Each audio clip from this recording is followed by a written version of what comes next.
Hi, my name is Encyclopedia, short for Kasombrerong Britannica Encyclopedia Wikipedia. Hello, my name is K. Grampich, short for Kasombrerong Grammar and Speech. Antayin mo ko dyan! Maabutan kita, ha? Maabutan kita.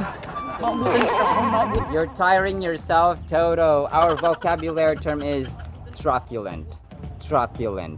Sino kayang hinahabol ni Toto? Talagay mo, Mr. Dictionary. Ang truculent, mga sombreros, ay adjective. Ito yung mga tropa mo or paglalaraw natin sa mga tropa nating tending or parating naghahanap ng makakaaway or ng away, naghahanap ng reason para makapag-argue, bad-tempered, na parating bugnutin, mainisin, magagalitin, na parang ganun. So, medyo ayaw po natin ang truculent na mga tropa. Ang mga possible synonyms po natin dito ay belligerent. Kung napanood yung vlog natin about belligerent, defiant, hostile, etc. At pag ginamit naman sa sentence ay let it fly, Mr. Dictionary. What do you want? Ada asked, sounding slightly truculent. Truculent. Archive, archive. So CH is pronounced as K as in monarchy. Monarchy. This one is archive. Archive, not archive. It's archive. Yada yada. Ada, Ada. Do you know Ada Lovelace? Si Ada Lovelace or Augusta Ada King, mga sombreros, ay isang English mathematician at writer. So maniwala kayo sa hindi, babae man siya, ay si Ada ang tinuturing na the first computer programmer. Tama po ang inyong narinig. Siya ang pinakaunang nag-recognize kasi at nakapag-propose na ang practical or mechanical computer na gawa ni Charles Babbage ay meron pang mga applications or meron pang kayang gawin than just mere or pure calculation. That's Ada Lovelace as the first computer programmer. Isa sa mga synonyms ng truculent, mga sombreros, ay aggressive. No? Maging aggressive tayo sa paggawa ng ano. Sa pagiging magalit din ba or sa pagiging mainit ang ulo? Hindi po. 1 Corinthians 11:1, tumulad kayo sa akin gaya ko na tumulad din kay Kristo. No? This was Apostle Paul speaking. Ephesians 2:10, ito ay sapagkat tayo ay kaniyang mga likha na nilikha ng Diyos kay Kristo Jesus para sa mga mabuting gawa, no? Dito, no, maging agresibo sa paggawa ng mabuti na inihanda ng Diyos nung una na dapat nating ipamuhay.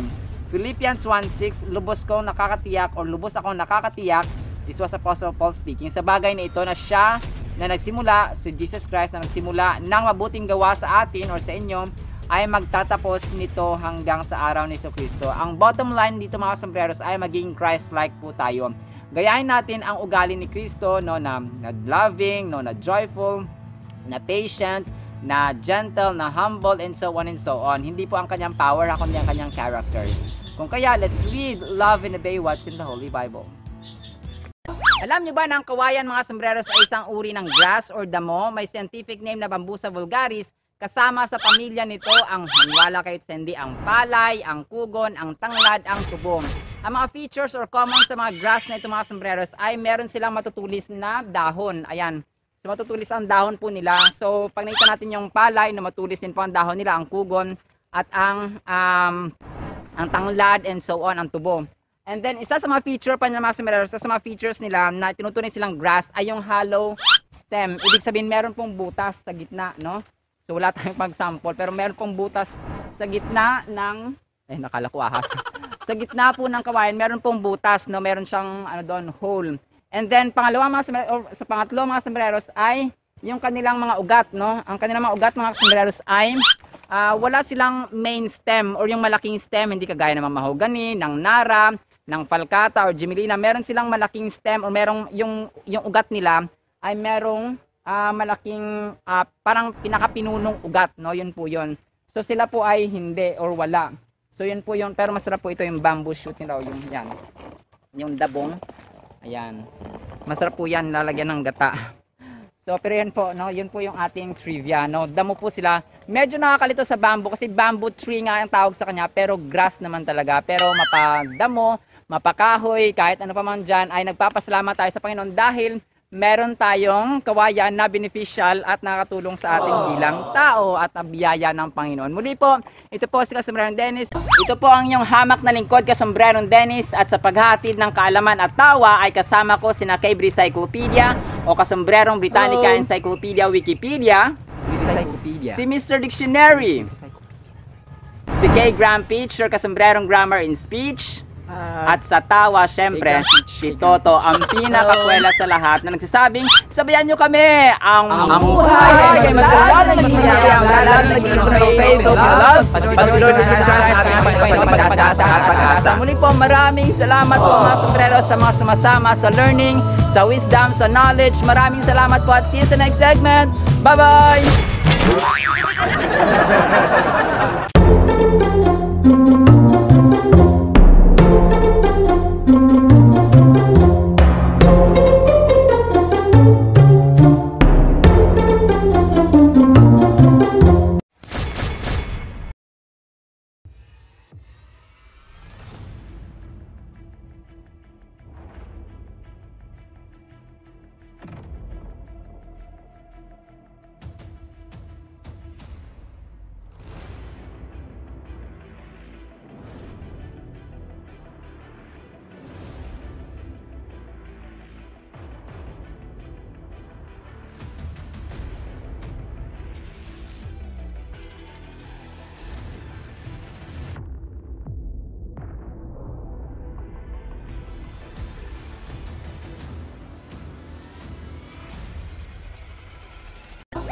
Hi, my name is Kebricyclopedia, short for Casombrerang Britannica Encyclopedia Wikipedia.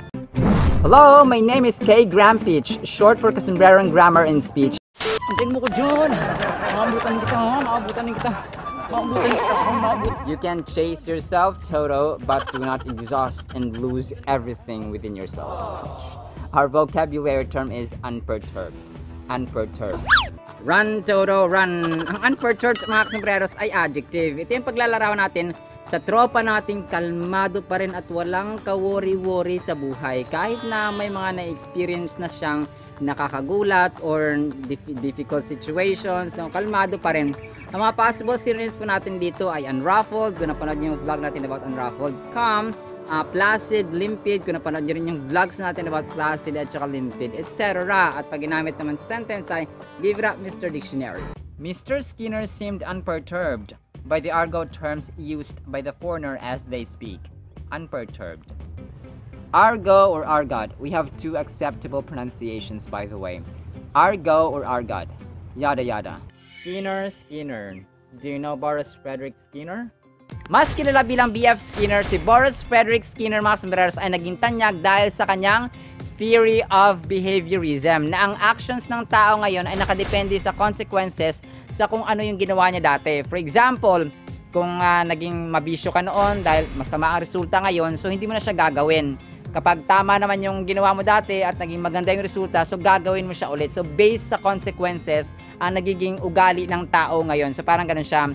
So same goes dun sa daga or sa rat na kanyang ginawang experiment, na kapag ang daga ay nakita niyang nakalight or pinipress niya yung lever, kapag nakalight yung on at saka lalabas yung pagkain. So same goes, no, inuulit-ulit niya kasi nakita niya na kapag naka-press yung lever at saka naka-on yung light or yung ilaw, ay may lalabas na pagkain. So that is actually the same goes with human behavior, na kapag tama yung ginagawa mo, yung consequences or yung magiging outcome, yung resulta, ay tama rin. Kapag mali yung ginawa mo noon, tapos may masamang consequence, so hindi mo siya gagawin, di ba?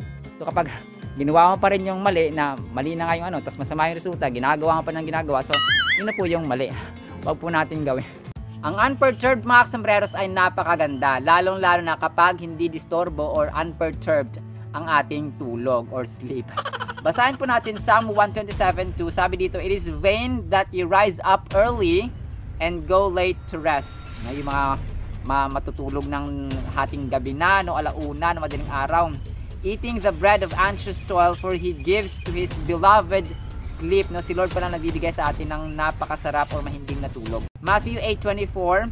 And behold, there arose a great storm on the sea, so that the boat was being swamped by the waves, but he was asleep. Si Jesus Christ po ito natutulog, mga sombreros, sa gitna ng bagyo or storm. Ecclesiastes 5:12, sweet is the sleep of a laborer, whether he eats little or much, but the full stomach of the rich will not let him sleep. Mga sombreros, biyaya po sa Panginoon ang mahimbing na tulog at masarap na tulog.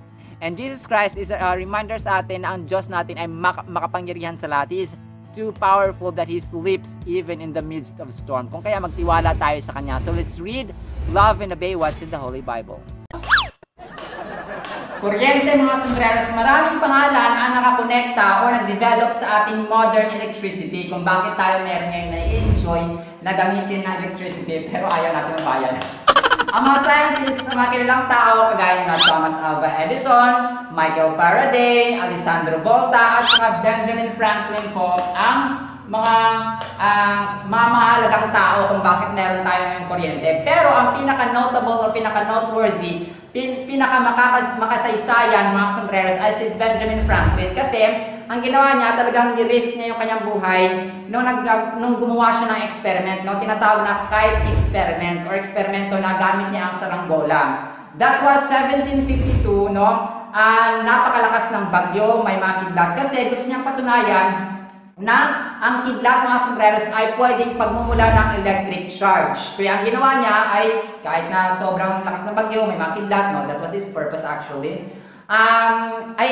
Lumabas siya sa bahay niya and then ang ginawa niya, nagpalipad siya ng saranggola at saka nagsabit siya ng susi sa dulo po ng saranggola or PC ng saranggola mga sombrero. So, yun po, no? Naging successful siya pero kanya-kanya man sila merong tawag dito, specific inventions kagaya ni Thomas Alva Edison na na-invento niyang electric bulb or fluorescent bulb or light bulb. Si Alessandro Volta naman yung electric battery o electric pressure na voltage or voltahe. Si Michael Faraday naman, yung electric motor, no, yung generator na kapag nag-brown out, ay pwede pa rin makapag-generate ng ilaw, no, kasi nga may generator. And then si Benjamin Franklin yung kite experiment na niris niya ang kanyang buhay mga sombreros for the purpose of seeking or proving na ang lightning or ang kidlat ay pwedeng pagmumula ng electric charge. Nakakamatay nga lang, so pero yun po, no? Mula rito po sa Camellia Village or Camellia Subdivision, Tagum City, muli po ito po si Kasombrerong Dennis. Ito po ang inyong hamak na lingkod, Kasombrerong Dennis, at sa paghatid ng kaalaman at tawa ay kasama ko sina Cable Cyclopedia o Kasombrerong Britannica Encyclopedia Wikipedia, si Mr. Dictionary, si K. Grampitch or Kasombrerong Grammar in Speech, at sa tawa, syempre, si Toto, ang pinakakwela sa lahat na nagsasabing, sabayan nyo kami, ang buhay ay masaya na nagsisimang lalo na nagsisimang love, pag-Lord sa pag-asa. Muli po, maraming salamat po mga sombreros sa mga sumasama sa learning, sa wisdom, sa knowledge. Maraming salamat po at see you sa next segment. Bye-bye!